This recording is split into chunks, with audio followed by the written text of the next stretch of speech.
Keuntungan yang diletakkan di dalam setiap kontraknya itu menggunakan persentase. Nah, itu pertanyaan kedua saya. Apakah boleh atau tidak di dalam Islam?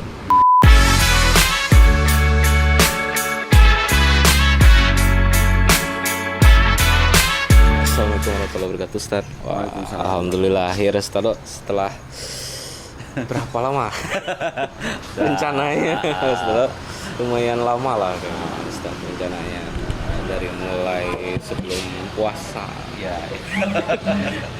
Alhamdulillah. Ya, alhamdulillah setelah gema azan takbir lebaran mungkin. Alhamdulillah mungkin ini podcast kedua kami. Yang pertama itu dengan tema hubungan antara pendidikan arsitektur dengan dunia kerja. Gue kepikiran kemarin pengen ngangkat satu tema yang dimana tentang dunia kerjanya. Jadi kita tahu kadang pendidikan dan dunia kerja itu tidak bisa dipisahkan. Tetapi di satu sisi dunia kerja ini juga ada hal-hal lain yang tidak bisa kita pisahkan. Salah satunya mungkin tentang hukum syariatnya, terus bahkan sampai ke halal dan haram dalam setiap aktivitasnya, terutama di bidang pekerjaan yang digeluti studio kami, Ustaz. Jadi 4ID Studio ini lebih ke bidang pekerjaan desain dulu, dimana mungkin bagi sebagian orang yang mungkin pernah belajar, karena Ustaz juga salah satu guru saya, Astagfirullah.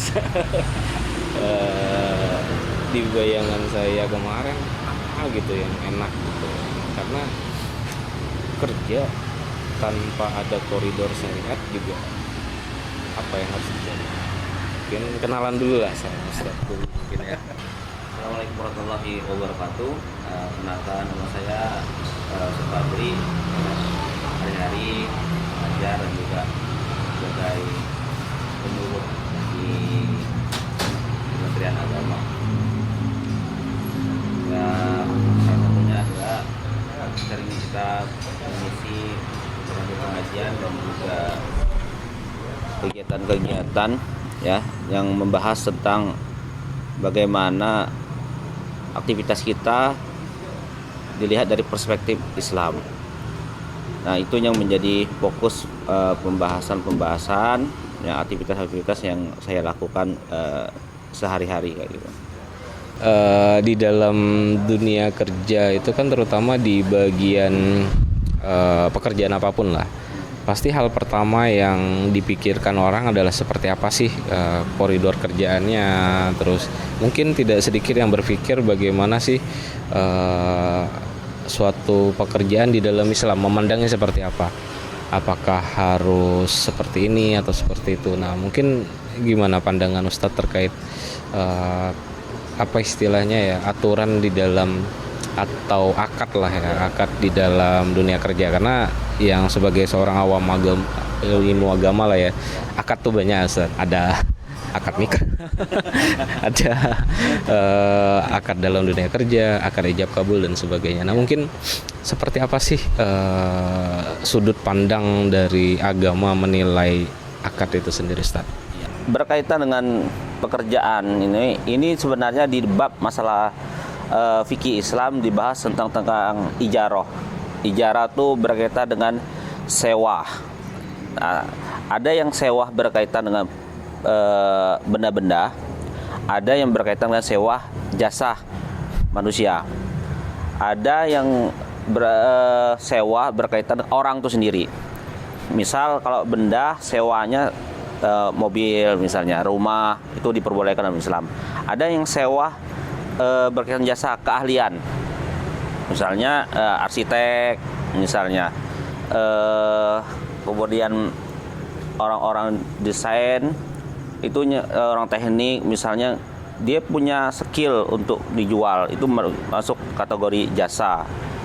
Ada yang berkaitan dengan sewa manusia itu sendiri, misalnya orang bekerja sebagai karyawan, dan karyawan seperti pegawai di pabrik misalnya membantu misalnya, atau kemudian pegawai-pegawai yang lain yang terikat dengan kontrak di perusahaan atau termasuk sebagai pegawai negara, ASN misalnya.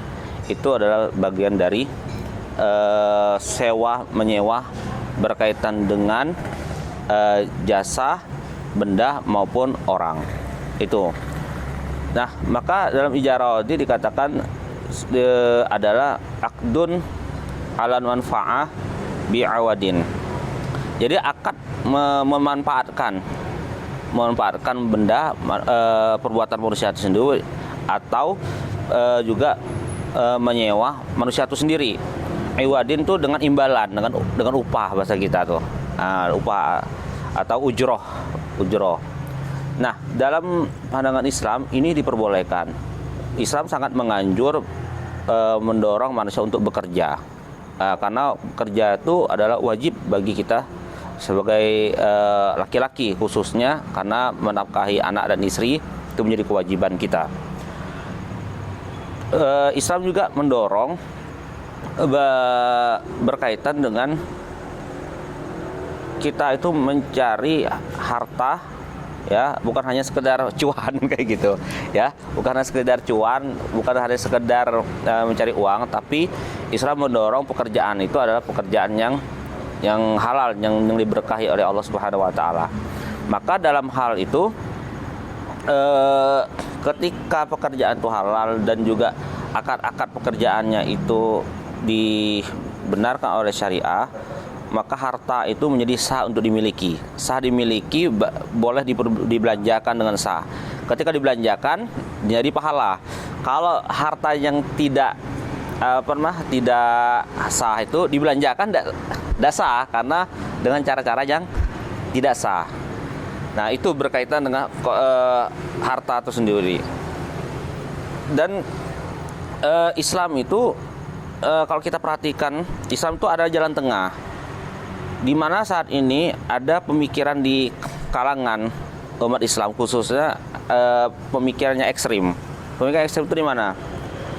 Kalau ingin dunia, tinggalkan agama, istilahnya. Kalau ingin dekat ke Allah, maka kita fokus untuk mencari dunia. Nah, ini dua titik ekstrim pada kaum muslimin memahami agama. Sebetulnya Islam berada di tengah-tengah. Artinya kita berupaya mengambil dunia ini atas izin Allah Subhanahu wa taala mengambilnya. Di situ juga dalam rangka kita mendekatkan diri kepada Allah. Nah, itulah akan menghasilkan harta yang berkah.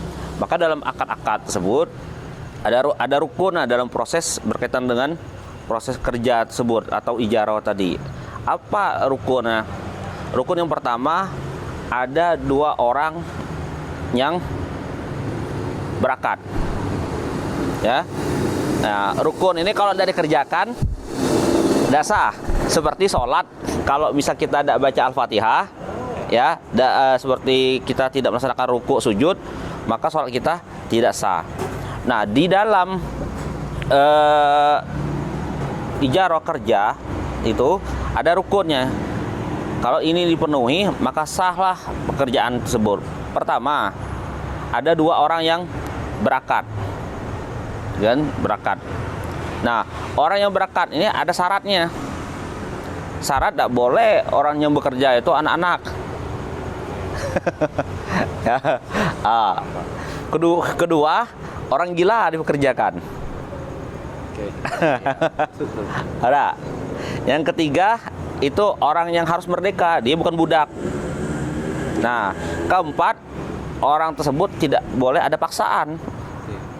Nah, tidak ada paksaan, dia harus kedua belah pihak harus saling ridho, saling rela kedua belah pihak untuk mengerjakan berakat tersebut. Nah, ini menjadi syarat berkaitan dengan dua orang yang berakat tersebut. Nah, selanjutnya rukun yang kedua itu adalah adanya ijab kabul, ya. Nah, ijab kabul ini seperti orang nikah tadi.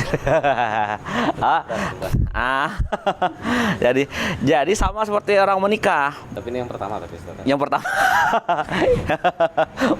Mudah-mudahan nanti. Ya, siapa tahu kan kalau di dalam dunia kerja kan ada akad adendum kan. Ya adendum ya. Siapa tahu udah di akad adendum. Masih akad lama sih. Kontrak lama.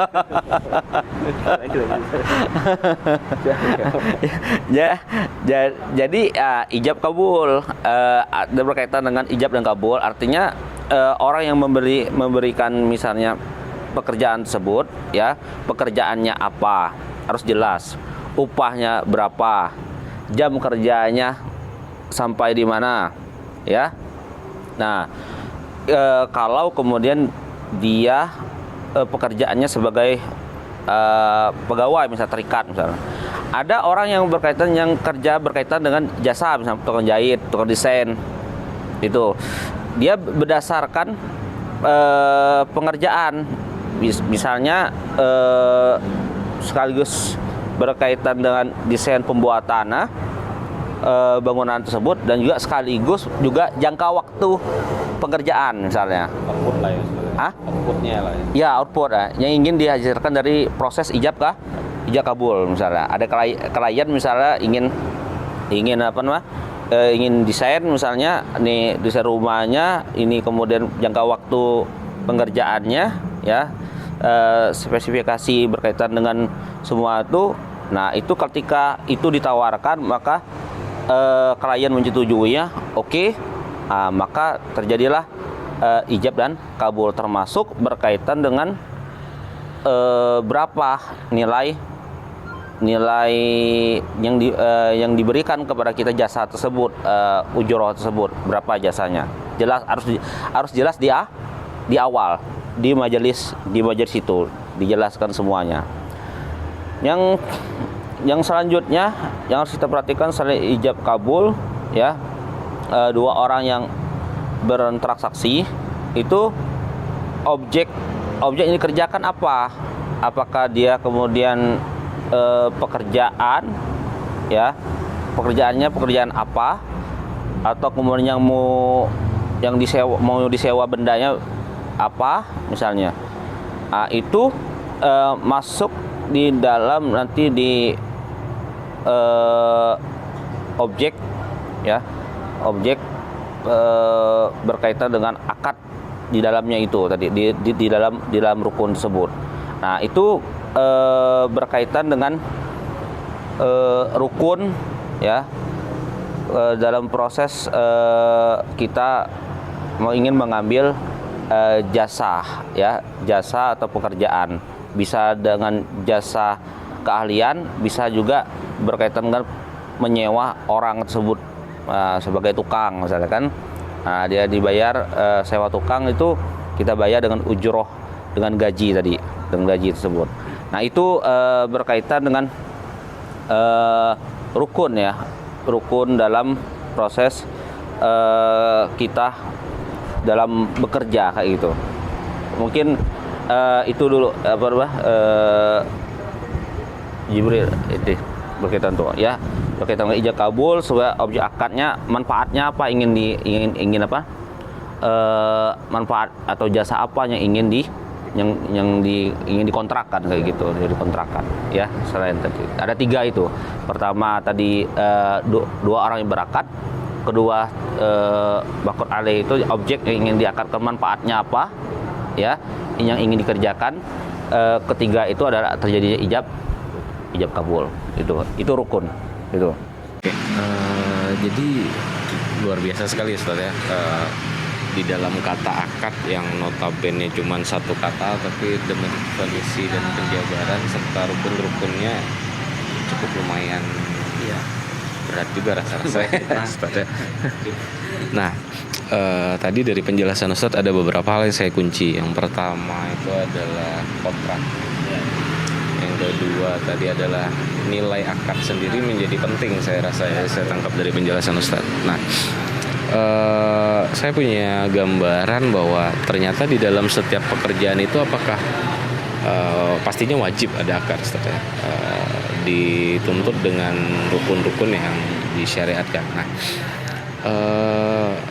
menurut Ustadz kira-kira dalam setiap proses pekerjaan itu koridor yang untuk menjabarkan bahwa akad kita ini udah sesuai syariat itu seperti apa, Ustaz?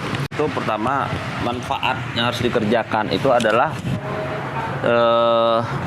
karena ini berkaitan dengan jasa orang ataupun kita ingin menempatkan person orang tersebut. Pertama, syarat manfaat itu makun alih itu dia harus perkara yang mubah. Artinya kita tidak boleh mempekerjakan orang perkara yang diharamkan. Oke, misalnya menyewa wanita untuk jadi pelacur misalnya. Oh, tidak boleh. Oh, menyewa manusia untuk dijadikan budak misalnya.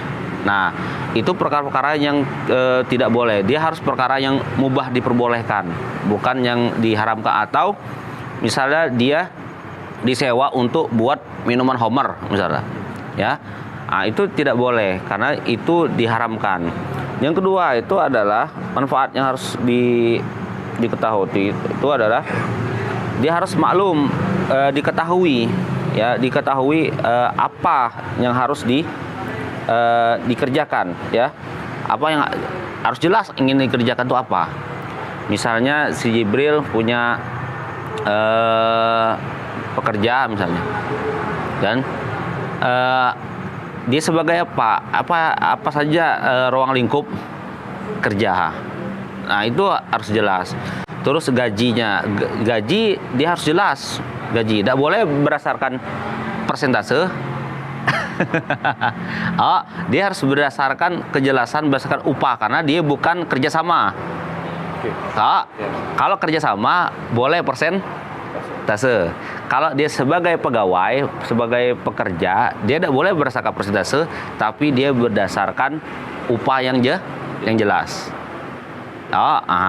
Misal kayak sop kambing ini kerjasama, dia pembagian keuntungannya boleh berdasarkan persentase. Tidak boleh sebagai ijarah karena dia kerjasama. Nah, kalau pegawai-pegawainya berarti dia sebagai pekerja, maka dia mendapatkan upah ijarah tadi. Upah itu. Yang ketiga itu manfaatnya harus bisa diterima, diserah terima maksudnya. Misal kita nak nyewa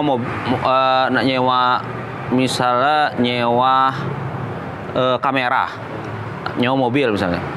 Ku sewa mobil kamera nih, tapi orangnya tidak tahu di mana, barang tuh tidak tahu di mana. Nah, misalnya lagi di Jawa misalnya kayak gitu. Nah, artinya apa? Tidak ada proses serah terima berkaitan dengan barang ataupun barang atau benda yang ingin dimanfaatkan. Dimanfaatkan. Nah, itu dia harus bisa diserah terima. Kalau kemudian kita nak nyait baju, maka di dalam proses itu ada serah terima kita. Misalnya kita ngasih bahana, ya, Misal kalau kita ingin langsung di dalam majelis tersebut serahkan bahana, kemudian dia yang mengerjakan orang tersebut, bagi kita bayar upah. Nah, terus berkaitan dengan jasa ini, ya, ijarah ini, dia harus tidak boleh menghilangkan fisik dari manfaat tersebut. Misalnya kayak misalnya tidak boleh menyewa lilin misalnya. Oke. Lilin namanya disewa, dia kan bisa habis. Bisa habis. Nah, yang bisa disewa itu benda itu yang sifatnya tidak menghilangkan fisik. Mobil misalnya kan, kamera misalnya kan, atau kita tidak boleh kita nyewa sabun misalnya. Sabun kan habis. Cuman di mana dia orang nyewa? Karena bentuknya menghilangkan fisik. Nah, menghilangkan fisik. Maka tidak boleh menyewa yang bisa menghilangkan fisik yang ingin disewa. Atau kemudian kita menyewa manusia, sampai menghilangkannya nyawa misalkan. Misal kita nyewa manusia untuk ngambil benda di samudra misalnya. Jelas ini apalagi menggunakan alat yang yang sangat sederhana ya, dan sesuai dengan pekerjaannya itu. Nah, itu bisa menghilangkan nyawa orang tersebut. Berkaitan dengan jasa penggunaan perbuatan manusia tersebut. Yang kelima itu yang harus diperhatikan, manfaat harus mempunyai nilai harga yang pacak dibayar kayak gitu. Nah, itu penting karena nilai benda maupun manusia itu ketika diijarah atau disewakan, dia harus memiliki nilai harganya berapa. Seperti kita beli gandum, misal beli cabai, kan dibayar dengan harga yang jelas, Yang selanjutnya adalah manfaatnya harus bisa yang keenam itu manfaatnya harus bisa dinikmati oleh orang yang menyewa. Barang ataupun manusia yang tidak bisa dinikmati. Contoh misalnya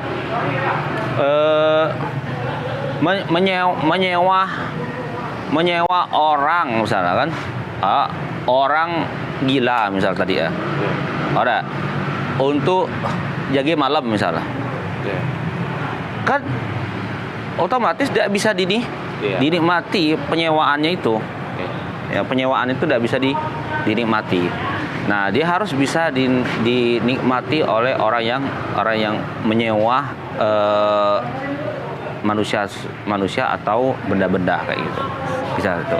Ataupun pegawai misalnya, ngangkat pegawai, ternyata pegawai ya tidak bisa bekerja apapun.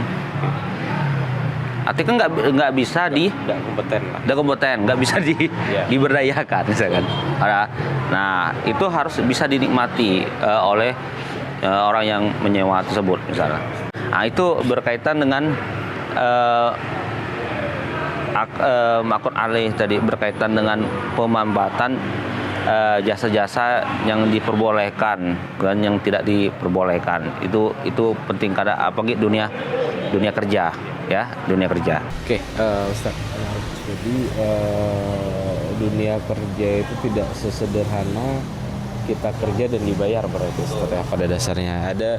Ada rukun-rukun atau syariat ya, syarat-syarat yang wajib dipenuhi. Nah, kadang-kala kan orang yang penting kerja, hal yang mungkin perlu menjadi pencerahan saya pribadi dan mungkin untuk teman-teman yang lain juga, Ustaz. Saya bergerak di bidang konstruksi lah misalnya.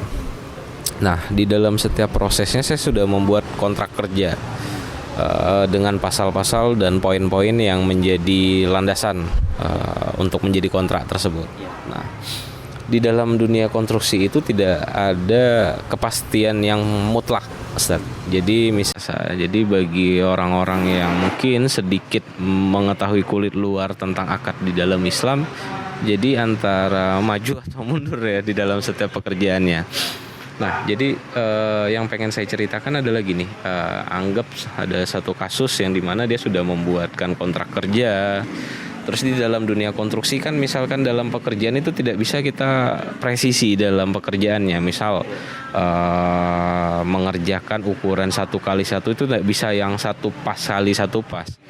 Dia bisa saja jadi 0,93 atau 0,97 atau bahkan 1,05 kali 1,05 misalkan, keluar dari gambar lah. Kalau kita di dalam dunia konstruksi itu ada gambar kerjanya. Nah, itu saya rasa sih sekaliber kontraktor atau pelaksana yang sudah punya nama sekelas BUMN pun saya rasa tidak ada yang benar-benar presisi 0,0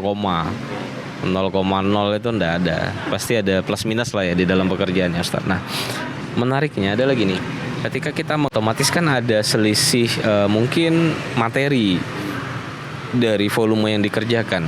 Nah, di dalam akad itu sendiri Islam memandangnya itu menjadi hak si developer atau pemborong, ataukah seperti apa, Ustaz? Yang mana kita tahu dalam setiap pekerjaan seorang pelaksana atau pemborong atau developer itu sudah menghitung dan sudah mengincludekan keuntungannya, yang dimana itu pertanyaan pertama saya, keuntungannya udah ada nih di dalam perhitungan dia, tapi karena ada selisih volume dan sebagainya sehingga duitnya ada sisa nih.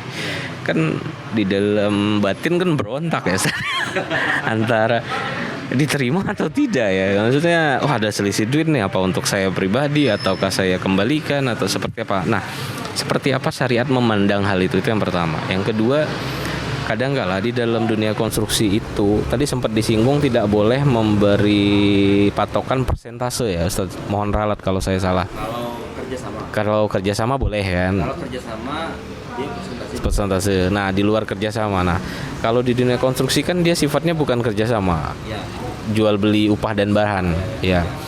Nah, keuntungan yang diletakkan di dalam setiap kontraknya itu menggunakan persentase. Nah, itu pertanyaan kedua saya. Apakah boleh atau tidak di dalam Islam?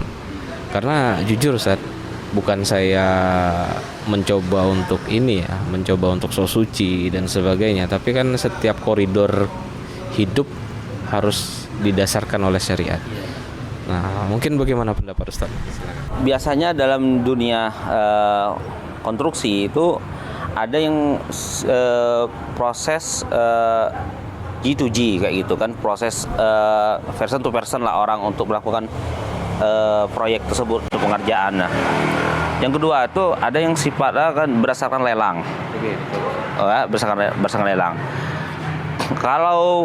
Kalau secara G2G kita dengan sesama klien langsung itu kita menjelaskan tentang gambar ya, terus speknya seperti apa ya, kemudian dari sisi ukuran ya, dan juga bentuk macam-macam sebagainya. Itu ketika terjadi ijab kabul ya, ijab kabul dan manfaat yang didapatkan oleh klien itu ya, dengan misalnya kita membangun tersebut dari A sampai Z itu dijelaskan oke, posisinya. Nah, berarti sampai jangka waktu pengerjaan misalnya ya, pengerjaan. Kalau kemudian sudah terjadi akad berdasarkan proposal yang kita kerjakan, RAB yang kita sampaikan itu, spesifikasinya sudah kita sampaikan, berarti itulah menjadi akad yang harus kita kerjakan. Kerjaan berkaitan dengan cashback lah ya. Senang kalau cashback. Jangan comeback. Nah, kalau dia itu adalah cashbacknya, itu adalah hasil dari penawaran kita. Jadi kita dapat dua kan. Jadi jasa pengerjaan dan juga berkaitan dengan sekaligus kita jasa membeli ya, mungkin bisa jadi barang yang kita beli pas kondisi ekonominya lagi turun. Awalnya kita beli sekian puluh ribu, ternyata pas beli dia turun jadi lebih murah. Nah, itu kan pasti ada selisih. Iya. Letak selisihnya itu yang menjadi apa di dalam Islam? Apakah dia menjadi haram ketika diambil secara pribadi? Iya. Ataukah dia datangin ownernya terus ini loh kelebihan uangnya? Karena kan saya rasa belum pernah saya menemukan pelaksana seperti itu. Iya. Nah, itu gimana? Kalau gini, kalau dia include penawaran kita itu, penawaran di proposal kita itu jasa sekaligus pembelian barang, kita yang beli barang itu dengan nilai sekian, maka cashback tetap milik kita. Beda kalau kita kemudian kalau kita disuruh membeli Misal budget itu suruh beli barangnya 100 juta misalnya. Ternyata dalam proses pembeliannya itu ya ada cashback yang diberi oleh toko, potongan. Dan potongan. Nah, kalau potongan itu cashback itu, kalau kita sebagai wakil membeli barang dari pihak klien, maka itu adalah milik klien. Dikembalikan. Ada milik klien. Kalau kita mewakilkan, kalau orang itu mewakilkan kepada kita untuk membelinya. Tapi kalau kemudian harga itu adalah include dari bukan perwakilan, dia menyerahkan 300 juta itu pokoknya itur. Itulah budget khusus kami serahkan semuanya itu jasa dan juga borong jasa dengan kemudian dengan bahan-bahan, maka itu sudah menjadi semua jadi milik kita. Dengan konsekuensinya kita mengerjakan itu. Tapi ada hal tertentu lagi kan. Kalau tadi bicara tentang turun, fluktuasi harga barang kan bisa turun naik. Nah, dalam hal itu ketika terjadi kenaikan barang,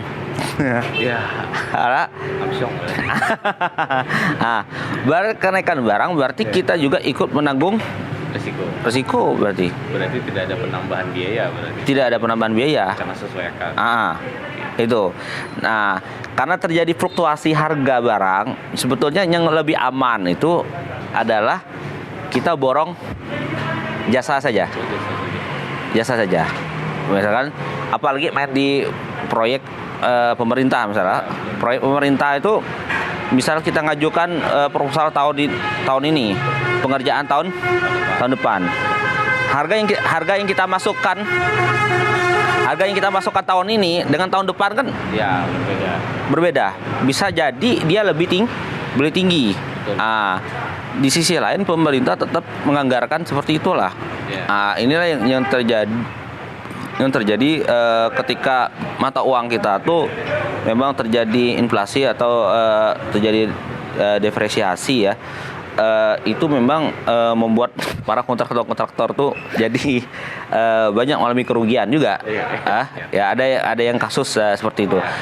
Nah, bagaimana untuk menyiasati istilahnya jangan sampai rugi kenaikan itu kan. Nah, maka disitulah yang terjadi ketika pemerintah tidak mau melakukan penambahan berkaitan itu, semestinya diakorkan ulang lagi sebenarnya. Ya. Nah, diakarkan ulang lagi karena terjadi perubahan anggaran kayak gitu kan semestinya. Itu yang terjadi. Yang harus kita lihat juga berkaitan dengan mata uang yang berubah-ubah ini menjadi problem di dunia kontraktor ya. Pekerjaan kita dalam dunia konstruksi itu misalnya kita sudah menargetkan 10% dari keuntungan ini ya. Kalau kita secara pribadi ya itu kan keuntungan itu tidak masalah karena kita sebetulnya secara pribadi tidak ada kaitan dengan mempekerjakan orang maupun kerjasama ya. Kalau kita pribadi nih ya, kita menargetkan misalnya proyek 1 miliar ya, kita ingin dapat keuntungan 10% dari 1 miliar ya 100 juta. Nah, itu target kita pribadi tidak masalah kan. Bahkan tidak ditentukan mau tidak ditentukan pun ya, karena pengerjaan kita ya terserah kita untuk menetapkan itu. Kecuali kita misalnya sebagai kontraktor, ada investor yang sebagai pendana berkaitan proyek kita misalnya. Tapi dengan syarat bahwa kerjasama keuntungan kemudian disepakati, kerugian juga disepakati berdasarkan. Kalau dia sebagai investor berarti kan dia kehilangan kerugian uang, dia harus siap tuh posisinya. Kalau kita sebagai tenaga ahlinya, kalau kita kerugian berarti kita rugi tenaga, rugi pikiran, rugi waktu berarti. Iya, kalau untuk bagi-bagi, kalau rugi tanggung sendiri. Kalau seorang tanggung sendiri kali-kali kan ada masalah. Nah, itu yang harus kita perhatikan. Kalau kita bermitra dengan investor, maka proses persentase. Oke, jadi gini Ustaz. Kepikiran terkait solusi inflasi lah. Kita kan tidak bisa menebak lah ya, sulit lah menebak duit ini ya. Bisa jadi tahun ini harganya segini, tahun depan harganya naik, atau bisa jadi lebih turun daripada tahun sebelumnya. Nah, saya pernah ngobrol dengan teman lah Ustaz, sharing. Saya seneng ngobrol kayak saya sama Ustaz lah.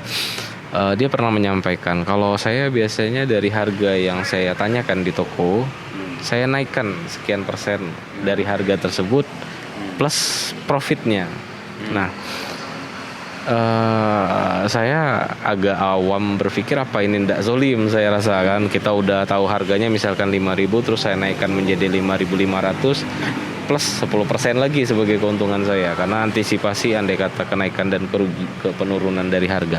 Nah, ini gimana sebenarnya Ustaz Islam memandang itu? Apakah itu dikatakan zolim atau tidak? Nah, mungkin itu. Jika tadi misalnya kita disuruh mewakilkan, maka tadi berkaitan harus cashback dikembalikan. Kalau pertanyaan tadi berkaitan dengan tadi bicara tentang cashback, ini berkaitan dengan merap ya, menaikkan harga aslinya plus untuk langkah-langkah preventif berkaitan dengan langkah-langkah preventif untuk mengantisipasi inflasi kan kayak gitu kan. Nah, kayak gini, harga itu yang kita tawarkan kepada konsumen itu ada nilainya, kan? Dalam proses penawaran kan ada tawar menawar juga dalam proses itu. Ya. Konsumen kan bisa menawar. Ya. Kok di anggarannya semen misalnya apa namanya? 3 roda 80.000 misalnya. Nah, dia kan bisa kemudian dia menawar. Janganlah nih kayak harga tinggi, setauku harga sekian kan, ada harga sekian. Kalau dalam proses penawaran itu tidak ada komplain klien, legowo nerima, nah itu tidak masalah. Berarti kita menawarkan harga segitu. Yang penting kayak gini, ada nama Goben Pahas. Goben Pahas itu adalah terjadi berkaitan dengan tinggi rendahnya suatu harga atau yang jomblang. Ya.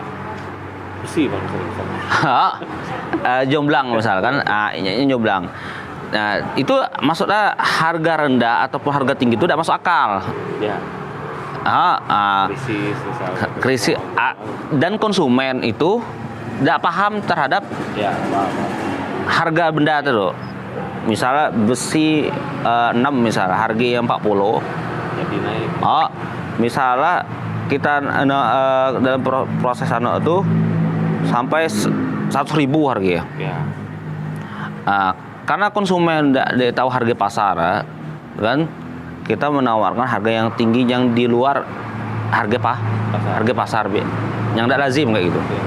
Nah, samalah orang menjual misalnya benda-benda misalnya batu misalnya.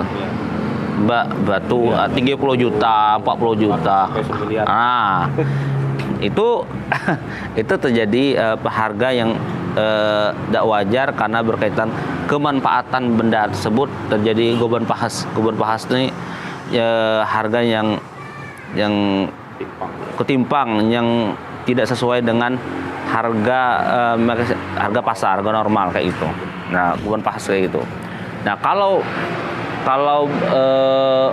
kalau tadi berkaitan dengan harga itu masih normal dan tidak terjadi kejomblangan dalam harga, dan konsumen pun melihat itu tidak masalah, kan? Ya, ada masalah. Itu Istilahnya nerima lah ya. nerima. Itu ada Sah masalah. berarti. Nah, atau misalnya kita nyampaikan berkait, bisa juga dengan proses kita menyampaikan bahwa harga sekian kayak gini. Iya. Oh, nah, ini sebenarnya 10% dalam rangka sebenarnya upaya terjadi langkah-langkah preventif menghindari inflasi misalnya. Iya. Kalau kemudian harga itu normal sampai 6 bulan ke depan, apa yang sesuai dengan proposal kita itu yang kita sampaikan di RAB itu misalnya, maka misalnya dalam hal itu misalnya kita mensyaratkan ya kita kembalikan misalnya dalam hal Itu tertuang di akad ya Ustaz? itu dituangkan akad, boleh kayak gitu. Kalau tidak dituangkan akad? Kalau dari tuangkan di akad berarti kan tetap milik kita berarti. Ada. Nah, supaya maksudnya harga yang kita tawarkan itu tidak terjadi gaun pas yang Iya. yang jomblang tadi ya. Maaf. Jomblang tadi ya. Terjadi kejomblangan harga yang tidak wajar. Iya. Yang tidak wajar. Nah, ini bisa dilakukan. Bisa dilakukan untuk langkah itu. Nah, yang jadi persoalannya sekarang ini kan mestinya kita pengerjaan rumah 6 bulan atau 1 tahun ke depan itu harga proposal kita yang kita ajukan itu dengan harga kekinian dan ke depan itu harganya tidak mengalami kepastian, tidak bisa tinggi. Ya. Semestinya pihak klien kita itu ada kesepakatan, Pak, misalnya kemarin penawaran gini dengan harganya pada saat itu seperti ini. Yeah. Sekarang nih bahan-bahan ternyata naik semua. Nah,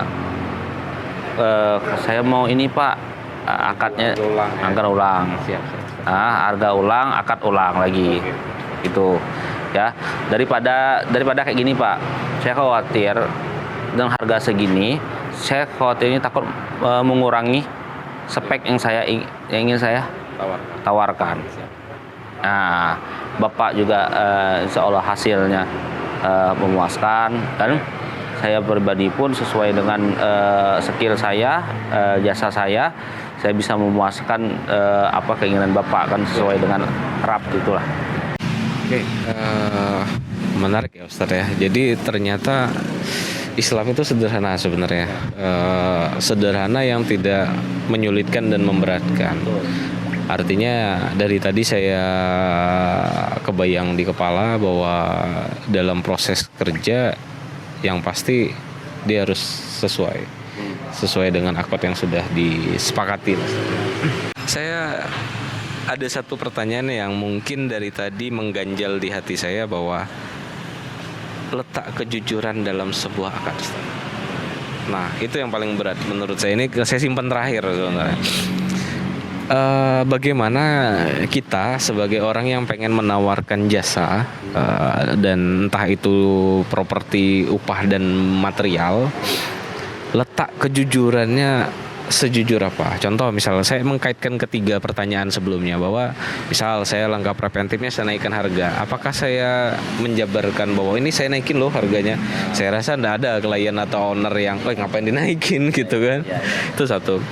Kedua, misalkan kayak kasus, ini ada kelebihan biaya nih karena kerjaan kami ada selisih uang, saya dapat harganya turun terus. Nah, letak kejujuran di dalam ketiga pertanyaan saya itu diletakkan sebagai apa dan di mana sebenarnya Ustaz? Apakah pada saat saya ngerjain saya jujur sejujur-jujurnya? Kan baginda Rasul juga mengajarkan berdagang dengan kejujuran kan Ustaz. Nah, apakah saya harus segamblang itu menjelaskan, ini ada selisih duit nih? Pasti ya siapa sih yang nggak mau minta dikembalikan kan Ustaz? Jangankan kita cashback, mereka juga minta cashback kadang-kadang. Nah, itulah kenapa saya simpan pertanyaan ini terakhir yang menjadi penutup lah mungkin ya Ustaz di podcast kedua saya, yang bagi saya ini pertanyaan paling berat sebenarnya. Meletakkan kejujuran itu seperti apa dan bagaimana sebenarnya yang sesuai tuntunannya. Jangan sampai sejujur-jujurnya saya ternyata saya menzolimi rekan-rekan kerja saya yang lain kan, wah kamu nih terlalu jujur misalkan. Itu ada yang seperti itu, saya pernah menemukan Ustaz. Saya pernah menemukan itu. Karena saya punya kejadian lucu, Ustaz. Jadi sebelum saya buat podcast ini sebenarnya saya memendam banyak pertanyaan. jadi apa ya, memberatkan hati lah. Karena saya pernah ada project yang lucu. Saya mengerjakan suatu desain yang awalnya misal ini tidak boleh nyebut merek ya, Bang ya. Oke, merek A lah intinya. Saya menggunakan cat merek A yang kualitasnya mungkin di bawah merek B misalkan.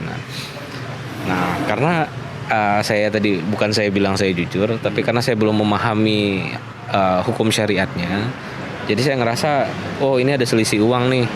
Oh boleh nih kayaknya saya naikin kualitas atau spesifikasi catnya yang dari A menjadi B karena B lebih baik. Nah, ternyata ini gambling, Ustadz. Sisa duitnya mungkin nggak gede-gede banget, tapi nekat karena ya kalau cat kan lucu kan, kalau kita pakai merek B misalkan, terus sebelahnya kita pakai merek A kan timpang dan warnanya kadangkala terlalu jelas terlihat. Terpaksa saya pakai merek B semua. Ternyata bukannya ada cashback, malah rugi. Karena tidak mungkin saya dalam satu kamar misalkan dinding sebelah kanan saya pakai merek B, dinding sebelah kiri saya pakai merek C misalkan. Nah, makanya tadi meletakkan kejujuran dan ya inilah pertanyaan terakhir saya yang paling berat nih, Ustaz. Berdagang itu rentan dengan kebohongan. Orang bisa berlebih-lebihan dalam proses penjualan, kan?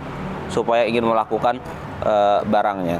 Maka untuk menghilangkan dosa atas kebohongan itu, maka kata Rasulullah dengan bersedekah untuk menghilangkan itu, ya, bersedekah.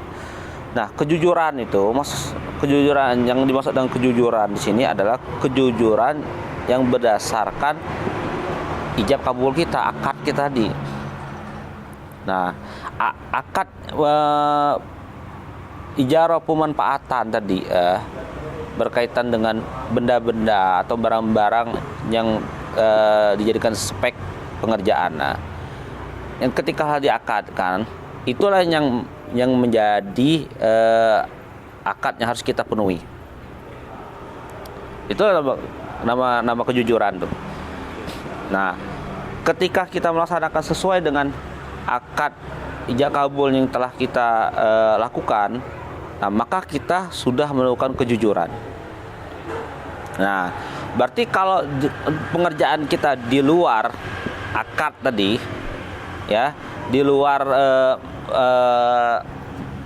penyerahan kita berkaitan dengan sewa benda-benda atau pengerjaannya tadi, itu berarti kita tidak jujur.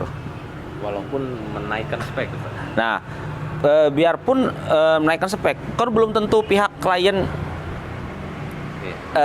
suka dengan merek itu. Belum tentu. Nah, belum tentu.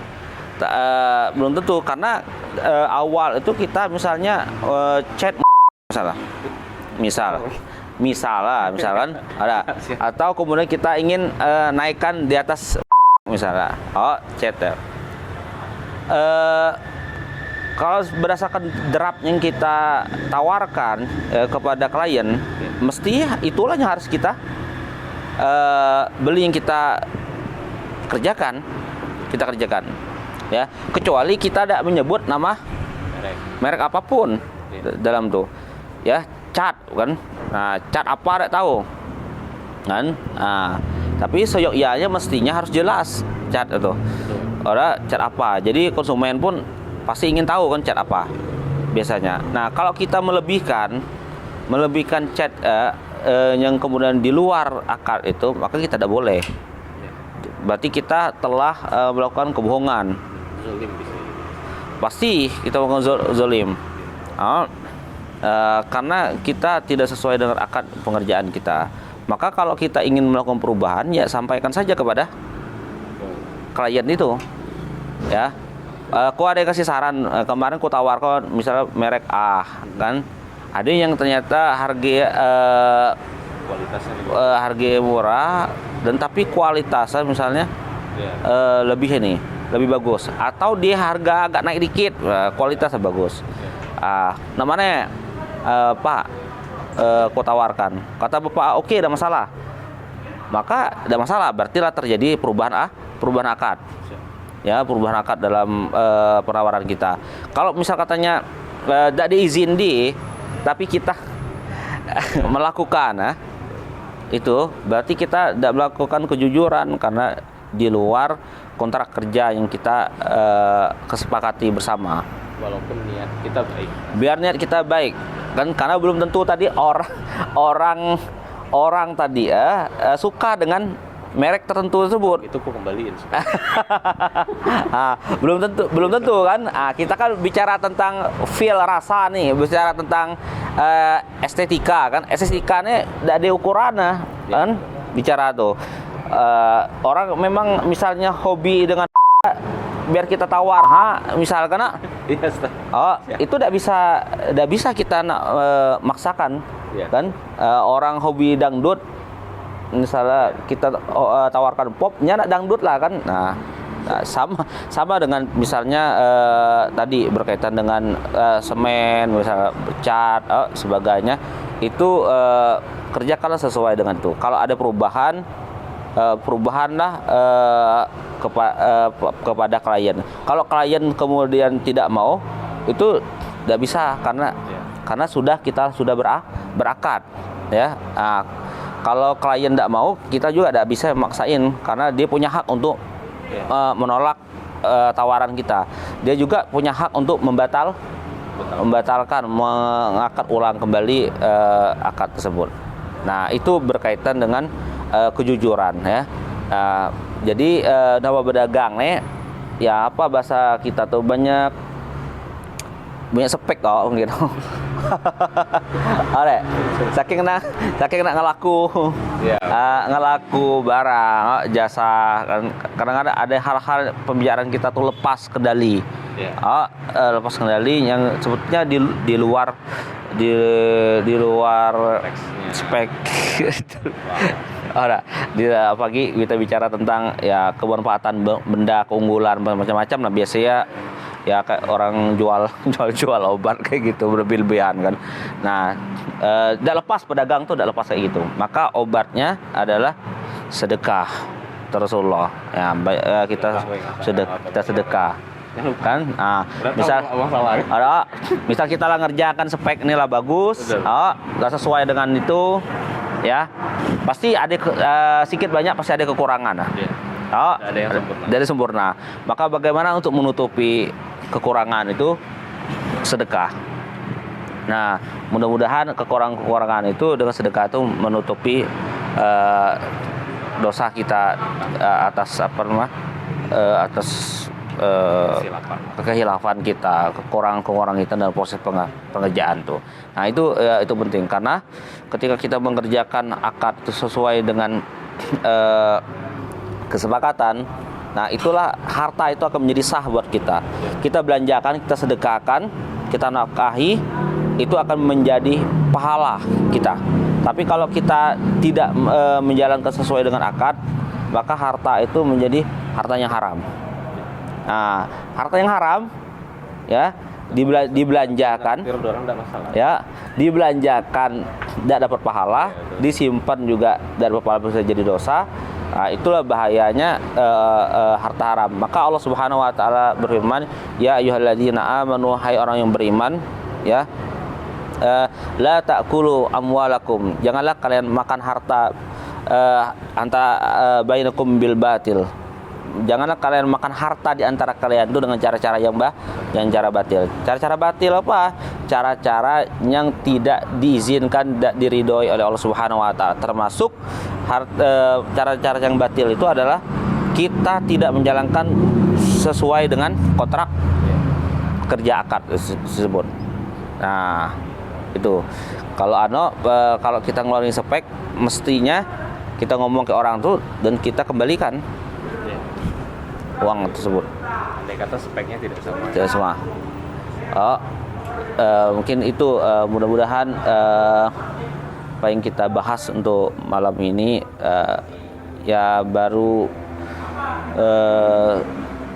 sedikit ya yang bisa kita eksplor berkaitan dengan materi ini. Banyak hal lagi yang bicara tentang dunia kerja kan. dunia kerja. Banyak yang ya yang berkaitan dengan hal-hal yang kontemporer, ya outsourcing dan sebagainya, ya itu Panjang. ya itu banyak lagi. Tentu kita tidak bisa membahas ini sampai selesai. Mungkin itu yang saya bisa dapatkan, ya saya dapat sharing kita bersama. Alhamdulillah Ustaz, kita udah di akhir tema close podcast kita hari ini. Jadi alhamdulillah saya udah dapat banyak sekali pencerahan dan ilmunya Ustaz. Alhamdulillah, terima kasih sekali Ustaz. Jadi satu hal yang bisa saya rangkum adalah kejujuran itu bukan menjadi suatu beban ternyata. Malah itu membatasi kita bahwa kita ini berada di koridor yang dan niat yang baik ya. Karena menurut saya kejujuran dan niat itu dia berjalan beriringan, betul Ustaz. Nah, alhamdulillah ternyata unek-unek saya selama 2 bulan terakhir terjawab dengan lunas, maksudnya Ustaz, alhamdulillah. Nah, mungkin di sini saya punya gambaran lebih jelas tentang bagaimana sih saya harus bersikap terhadap syariat di dalam kontrak kerjanya atau akad di dalam kerjaannya. Karena kadangkala kan tidak semua orang pengen membahas ini, bahkan sampai seperti yang disampaikan Ustadz. Karena kan bicara dapur kerjaan lah istilahnya ya Ustadz ya. Tapi di sini harapannya dari podcast hari ini dan malam ini saya jadi edukasi juga buat tim kami juga dari Foraidis, termasuk diri saya sendiri pribadi Ustadz, bahwa ternyata kerja dan berani jujur itu baik ya, itu dan sesuai dengan niat, dan istilahnya kan segala sesuatu diawali dengan niat, tetapi juga dengan cara yang baik. Nah itu alhamdulillah sekali Ustaz. Atau ada pernyataan terakhir mungkin? Pertama saya ingin menyampaikan bahwa Islam itu agama yang mendorong orang untuk bekerja, ya, karena Allah Subhanahu Wa Taala tidak menyukai orang yang malas untuk bekerja, karena dia punya tanggung jawab pada dirinya, ya, anak istri, orang tuanya mungkin yang tidak berdaya, maka dia punya kewajiban untuk menafkahi mereka. Islam tidak semata-mata bicara tentang cuan, bicara tentang untung rugi, tapi bicara tentang bisnis, bicara tentang berdagang. Islam bicara tentang puasan hati, bicara tentang surga neraka kita, pahala dosa.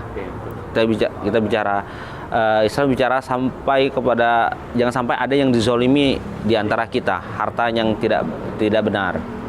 Itu selanjutnya niat baik. Niat baik itu tidak cukup, ya. Terus niat baik juga tidak cukup, tapi juga caranya harus benar, itu ya.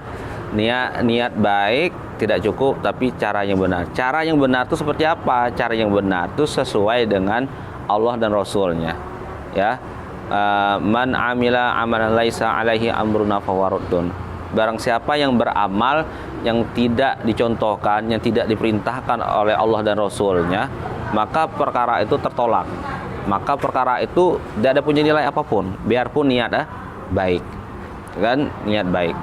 Nah, dua hal ini harus beriringan. Niat yang baik juga bahasa sekarang nih profesional. Ya. Nah, profesional itu apa yang dimaksud profesional dalam Islam? Itu maksudnya profesional pengerjaannya sesuai dengan akad-akad kerja kita yang diizinkan, yang diridhoi oleh Allah Subhanahu wa taala dalam akad tersebut. Nah, itu yang dimaksud dengan cara yang benar, bukan dengan cara pikiran kita, akal-akalan kita misalnya, tapi menurut Allah dan Rasulnya benar atau tidak akad ini, ya, berkaitan dengan syarat-syaratnya, ya, itu benar atau tidak sebagainya, pengerjaan sebagainya, spesifikasinya benar atau tidak. Nah, itu semuanya harus jelas. Nah, dengan jelas itulah kita tidak mengalami keraguan-raguan, tidak ada yang dizolimi, transparan. Nah, itulah yang dinama kalau kita profesional nih amanah, terpercaya, ya pengerjaan sesuai dengan spek tadi.